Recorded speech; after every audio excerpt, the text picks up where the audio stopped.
So the Ray-Ban Meta Gen 2 AI smart glasses were released on the 17th of September last year in 2025. They feature up to double the amount of battery life than the previous Gen 1 smart glasses. These have 3K video, enhanced AI capabilities, and they retail for $379 USD starting price on Meta and Ray-Ban.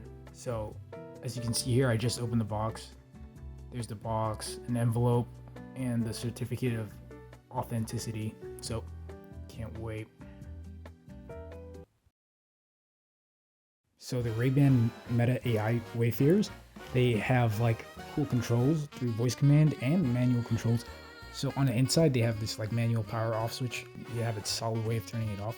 On the upper right hand frame of the frame, you have a little button where you can manually take photos. And on the side of the right frame, right arm, that goes on your right ear, they have like a little touchpad that you can switch songs, turn up volumes with, tap, slide, adjust little menu options on that side of the glasses. So yeah. So I also took like a live video using the glasses. I walked through Walmart.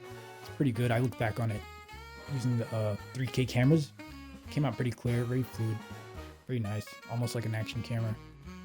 So the Meta AI app itself, it's like a database headquarters for the glasses itself. It shows the charge, the case charge, how much charge you have left in the case, privacy details, how much you want the glasses to listen in, how much you want them to respond, disability enhancements, enhancing hearing, Be My Eyes app, feature, so you can, for the disabled who can't see. I haven't used it, I'm not blind, but so yeah, different enhancements as to the AI, conversation analysis, translates languages, live AI, yeah, tons of features. Well, not a ton, and I'm looking for a ton, which I hope they update. But yeah, I see the potential.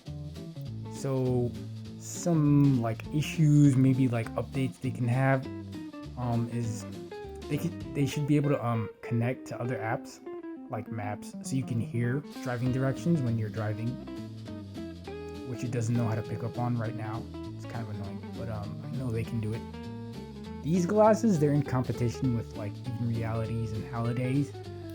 Some potential updates other than the map connection issue that I mentioned before could be like a note-taking application other than reminders, which it has, like writing down something or like making an essay, and just other ways of connecting practical apps that can be used through voice command, like note-taking, like I just mentioned. So like the Wayfarers, they're different from the larger Meta Ray-Bans that they have before. So maybe they can integrate like a smaller display in this one. I haven't used those yet. I'm sure there is a feature, and it should have a feature that you should be able to turn off that annoying little display by voice command. Yeah, but I'm seeing like the convenience of not having a display in my face all the time. And the voice command's like working very good. It's very fluid. It's conversational. It's learning and picking up on my like nuances. Yeah, so in these glasses, the potential of voice command is creative and it's practical, and it's really shown through the AI and its sense of surroundings through the camera, like through like live AI. So yep, this is what they look like on my face. Like it matters anyway, but anyway.